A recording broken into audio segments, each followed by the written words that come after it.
Before we begin, if you're following true crime cases and want to stay updated on the latest developments in missing persons investigations, make sure to hit that subscribe button and give this video a like. It helps us continue bringing you important updates on cases that desperately need attention and keeping these stories in the public eye where they belong. We are currently looking into breaking news in the Lilly and Jack Sullivan case, a mystery that has gripped the nation and captured international attention. 8 months after 2 young children vanished from their rural Nova Scotia home, shocking new details have emerged about what may have happened inside the house on the night they disappeared.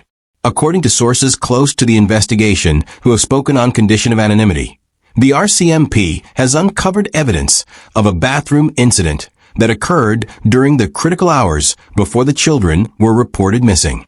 This revelation, combined with witness testimony about vehicle activity and surveillance evidence, is painting a disturbing new picture of what may have transpired during those overnight hours. Today, we're breaking down everything we know about this latest development, what it means for the investigation, and how it connects to other evidence that has emerged over the past 8 months. On May 2nd, 2025, at precisely 10:01 in the morning, Malahea Brooks Murray made a frantic 911 call to the Royal Canadian Mounted Police, reporting that her 2 young children had wandered away from their home in Lansdowne Station, a remote hamlet in Pictou County, Nova Scotia. 6-year-old Lily Sullivan and 4-year-old Jack Sullivan seemed to have vanished without a trace from the property where they lived with their family. The RCMP arrived at 10:27 a.m., just 26 minutes after the initial emergency call was placed, and immediately launched what would become one of the largest and most intensive missing persons investigations in Nova Scotia history, mobilizing resources from across the province and eventually across the entire country in an unprecedented effort to find these missing children. But what investigators discovered in the following months would challenge and completely upend the initial narrative that the children simply wandered into the woods and got lost in the wilderness surrounding their home. Court documents unsealed in October 2025 revealed bombshell witness testimony about suspicious vehicle activity during the overnight hours and contradictory surveillance evidence that didn't match witness accounts. Lansdowne Station is not your typical community by any measure or standard. With fewer than 500 residents spread across a rural area, it sits approximately 140 kilometers northeast of Halifax, surrounded by dense wilderness that stretches for miles in every direction. The area is littered with abandoned mine shafts from over a century ago that present serious hazards to anyone exploring the area. The terrain is so remote that cellular service barely exists in most areas, making communication extremely difficult. Even in the best of times, the area is often described by residents as a complete dead zone for cell phones, making communication difficult even in emergencies. Neighbors can be separated by several kilometers of dense forest, making the location feel isolated and remote. The forest surrounding the community is absolutely unforgiving and dangerous, filled with steep banks that drop suddenly and thick brush that is nearly impossible to navigate without proper equipment. The history of Lansdowne itself tells a tragic story of decline and isolation. Like other settlements across the maritime provinces, it reached its peak of prosperity over a century ago as a railway stop. Scottish immigrants came seeking opportunity, digging iron and copper mines deep into the hillsides. Those mines are abandoned now, closed decades ago when the ore ran out, leaving behind dangerous shafts that can be hundreds of feet deep and extend for miles underground through the rock in complex tunnel systems that are now unstable and extremely hazardous to anyone who might venture into them without proper knowledge. The railway no longer brings the commerce it once did. Passenger service was discontinued long ago as ridership declined, and the population has dwindled from its heyday in the late 1800s when the town was bustling with life. It was in this isolated setting that the Sullivan children lived with their mother, Malahea Brooks Murray, their stepfather, Daniel Martel, their 1-year-old half-sister, Meadow, and Martel's mother, Janie Mackenzie. Mackenzie resided in a camper trailer positioned on the same property, just steps away from the main residence. The family had been living at this location for approximately 2 years before the tragic disappearance occurred. They had moved there seeking affordable housing in an area where options were limited and property prices were more manageable than in urban areas closer to Halifax. The property itself consisted of a mobile home where the main family lived together in relatively cramped quarters, with a camper trailer nearby. The entire property was surrounded by dense forest on all sides, creating an atmosphere that some might find peaceful, but others would find unsettling and lonely. Lily Sullivan was born in March 2019, making her 6 years old at the time of her disappearance. Her younger brother, Jack Sullivan, was born on October 29, 2020, making him 4 years old when he vanished alongside his sister. According to family members, Lily was described as loving girly things like princess costumes and dolls, but she often followed her brother's lead because they were so close and inseparable. Jack had a particular passion for bugs and dinosaurs that he would talk about enthusiastically to anyone who would listen.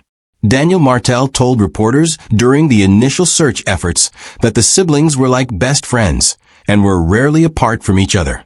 The children were members of the Sipek-Nkatik First Nation, the second largest Mi'kmaq community in Nova Scotia.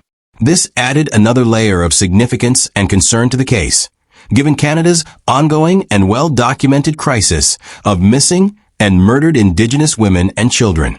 This crisis has been the subject of multiple government inquiries and national reports, with advocacy organizations demanding justice for families who have lost loved ones to violence or mysterious disappearances.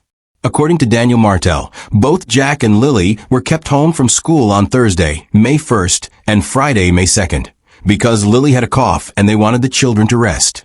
They had also been home on Wednesday, April 30th, because there was no school due to a professional development day for teachers. This means the last time the children were at Salt Springs Elementary School, where staff and students could verify they were alive and well, was Tuesday, April 29th, several days before their disappearance.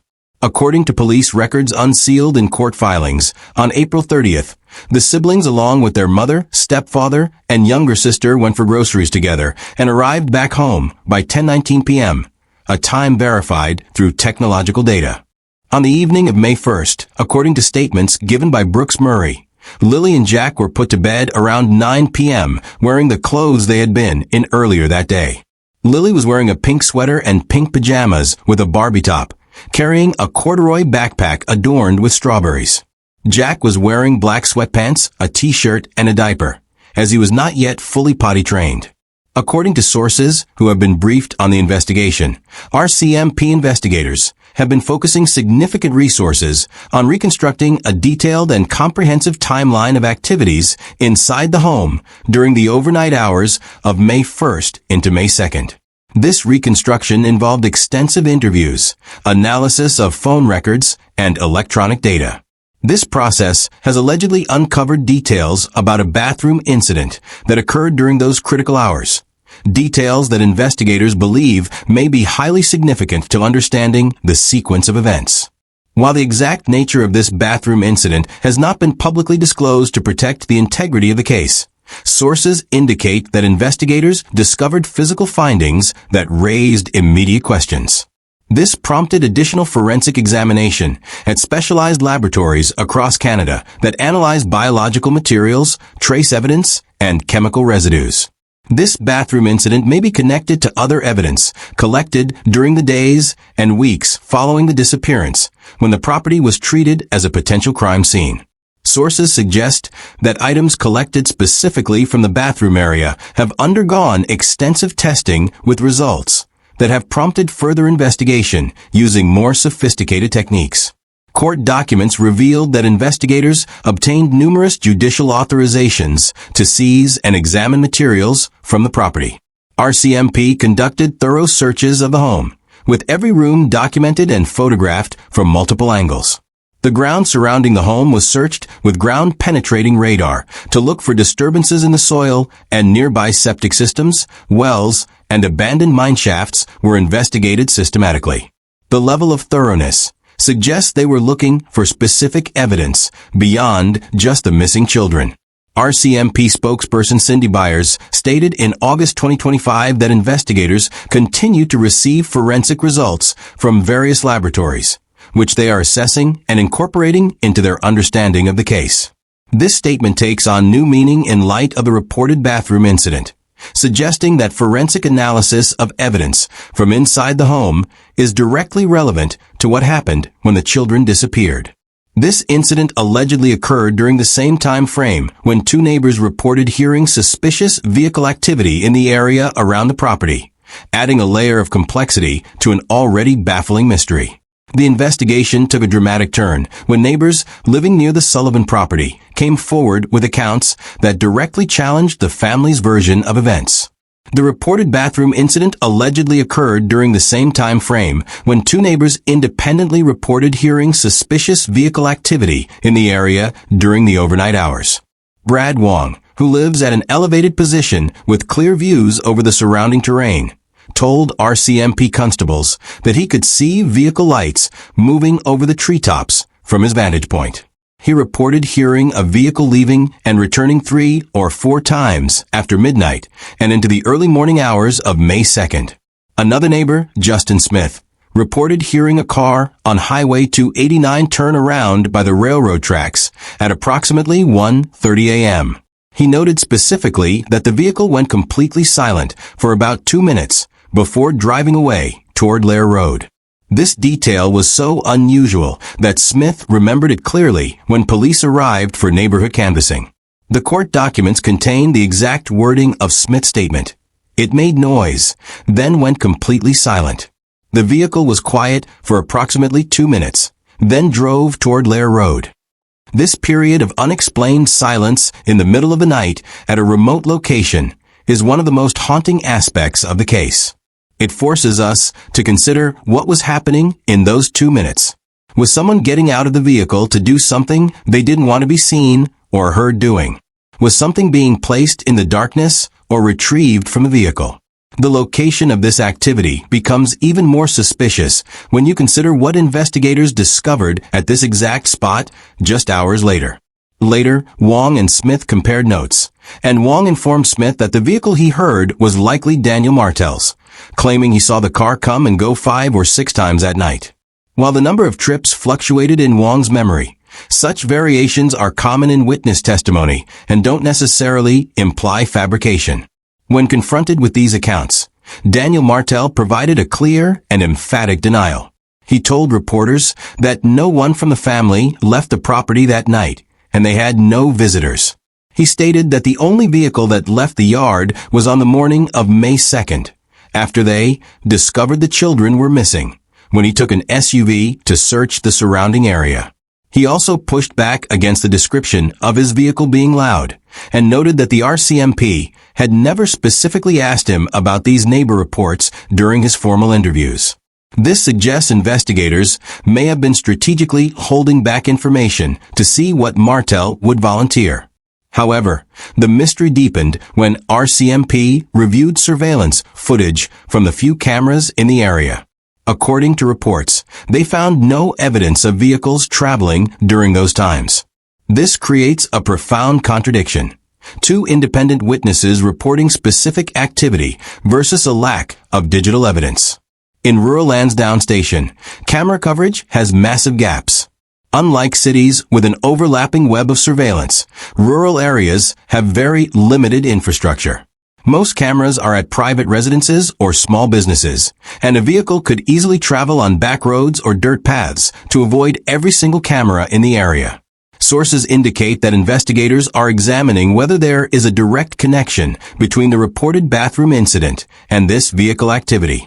Brooks Murray told police that she went to bed around 9 p.m. and that Martel stayed up, mentioning he was going to clean the house. However, she noted that when she woke up, the house didn't appear to have been cleaned at all. This creates a window of time where Martel was the only adult awake in the household. If the bathroom incident occurred during this time, it raises significant questions about what was happening while Brooks Murray was asleep. Yet, the case took another unexpected turn when the results of the family's polygraph tests were finally made public. In an effort to narrow the field of possibilities, the RCMP turned to polygraph testing. On May 12, just 10 days after the children disappeared, Both Brooks Murray and Daniel Martell underwent examinations at the Bible Hill RCMP detachment. Both were found to be truthful in their responses. This created a significant challenge for investigators. If the adults closest to the children were being honest about not knowing their whereabouts, the investigation had to look elsewhere. Cody Sullivan, the children's biological father, who had been estranged for 3 years, also passed his polygraph in June. Even the maternal grandmother and her boyfriend passed their tests in July. The only outlier was Janie McKenzie, who lived in the camper on the property.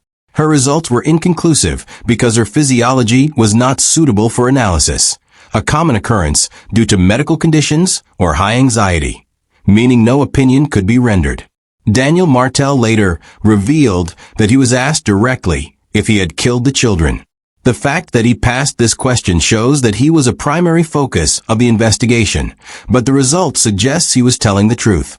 Despite these results, Martell hinted in interviews that there is more evidence collected than the public knows, but he was restricted from discussing it.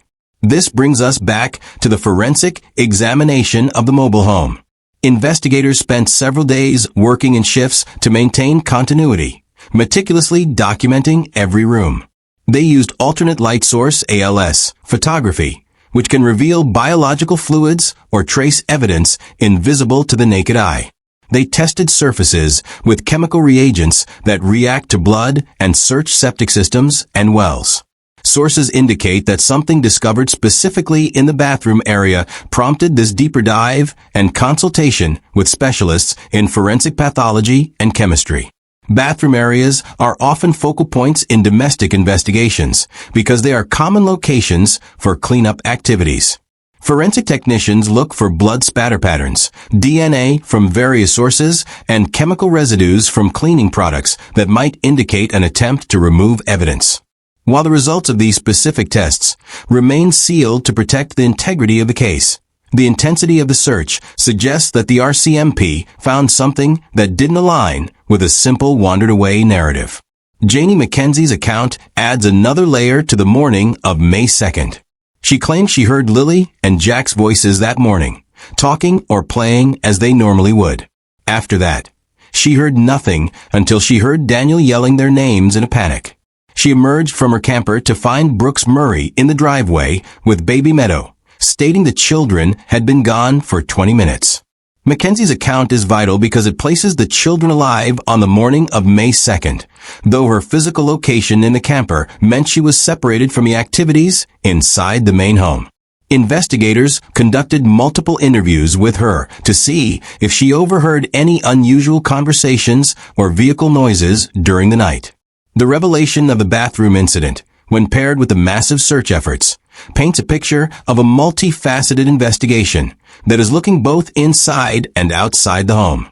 The RCMP Major Crime Unit, Digital Forensic Services, and the Behavioral Sciences Group are all working to reconcile the physical findings in the home with the witness statements from the community. As the months passed, the focus shifted from a rescue operation to a complex forensic puzzle, where every fiber and chemical residue could hold the key to the Sullivan children's fate. The revelation of a potential bathroom incident comes alongside some of the most disturbing and physically confusing evidence to emerge in the Sullivan case: the discovery of Lilly's pink blanket. This specific piece of evidence has become one of the most puzzling and unexplained aspects of the entire investigation, troubling seasoned investigators from the very beginning. According to court documents, a pink blanket belonging to Lilly was found in 2 separate and distinct locations, a fact that has never been adequately explained by anyone involved. One piece of the blanket was discovered near the railroad tracks on Lansdowne Road, approximately 1 kilometer from the family home. It was found on the afternoon of May 2nd by family members who were helping in the search efforts. The parents identified the blanket as belonging to Lilly through photographs shown to them by investigators, who then seized it for forensic testing. What makes this discovery even more baffling is that a subsequent search using specialized tracking dogs at that exact location failed to turn up any scent trail leading away from where the blanket was found. If the children had been there, the dog should have picked up a trail. Weeks later, The mystery deepened when a second piece of the same pink blanket was found in the trash at the family property during a search of the residence. Investigators are left with a haunting question. How does a child's blanket end up torn into pieces and discarded in two completely different locations, separated by a kilometer of distance?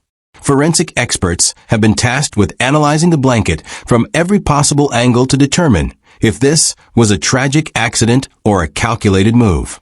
One theory suggests that the blanket could have been torn accidentally during play before the children vanished, with one piece thrown away and the other taken by Lilly when she left.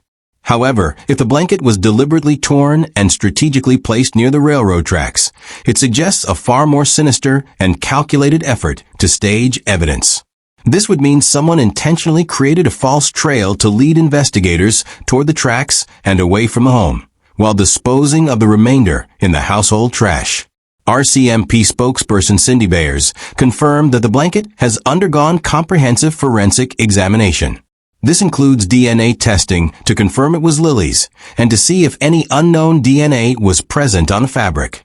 Specialists also looked for hair, fibers, soil, and plant material that could provide geographic clues. Most importantly, they examined the nature of the tear itself to determine if it was caused by natural wear or by human hands.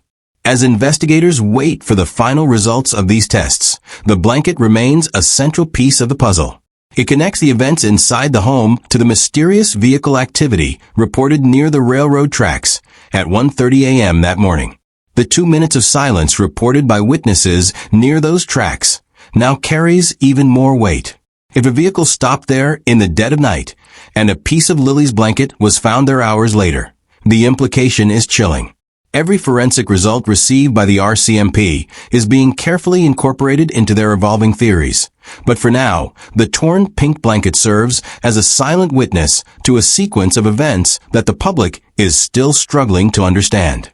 The physical findings in the bathroom and the scattered pieces of the blanket are the primary clues that suggest the wandering away narrative may not be the whole truth. The search efforts that followed the disappearance of Lilly and Jack Sullivan were absolutely massive in scale and intensity. This was an effort unprecedented in the history of Nova Scotia for a missing persons case, mobilizing resources from across the province and beyond. At its peak, the ground search involved over 160 search and rescue officials. For 6 grueling days, they scoured 5.5 square kilometers of dense woods and treacherous terrain. Ground crews worked alongside police dogs, including tracking dogs and cadaver dogs trained to detect human remains.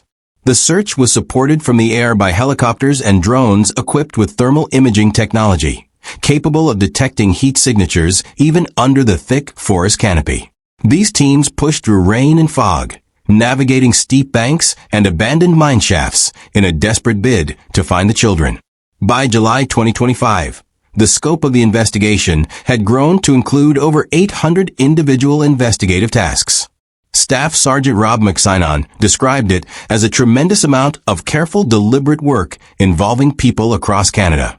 The coordination required is staggering, with more than 11 different RCMP units involved, ranging from the Major Crime Unit and Digital Forensic Services to the Underwater Recovery Team and the Behavioral Sciences Group. They have been assisted by the National Centre for Missing Persons and the Canadian Centre for Child Protection. Despite this monumental effort and thousands of hours of work, the children remain missing. There hasn't been a single confirmed trace of their whereabouts since they vanished from their beds 8 months ago. The silence from the wilderness of Lansdowne Station has been deafening for a family and a community waiting for answers. For the Sullivan family, the passing of time is marked by heartbreaking milestones. Jack turned 5 years old on October 29, 2025. Instead of a day filled with birthday cake, presents, and laughter, it was marked by somber vigils held by community members. People gathered to pray for the boy's return, their tears a testament to the collective grief of a province that has adopted these children as its own. Lilly is now 7 years old, if she is still alive somewhere. These are children who should be safe at home, attending school, and enjoying the simple joys of childhood. Instead, Their names are synonymous with one of the most baffling mysteries in Canadian history. The investigation continues every single day, fueled by the hope that one piece of evidence or one witness coming forward will finally break the case wide open. Thank you for watching this critical update on the Lilly and Jack Sullivan case. If you found this information valuable and want to stay informed as new developments emerge, please subscribe to the channel and hit the like button. Sharing this video is one of the most impactful things you can do to keep this case in the public eye. The more people who know their faces and the details of their disappearance, the higher the chance that someone with the missing piece of the puzzle will finally come forward. Lilly and Jack deserve to be found, and their family deserves closure after 8 months of agony. We will continue to follow this case closely and bring you updates as they are released. Until then, we keep these children in our thoughts and stay vigilant in the search for the truth.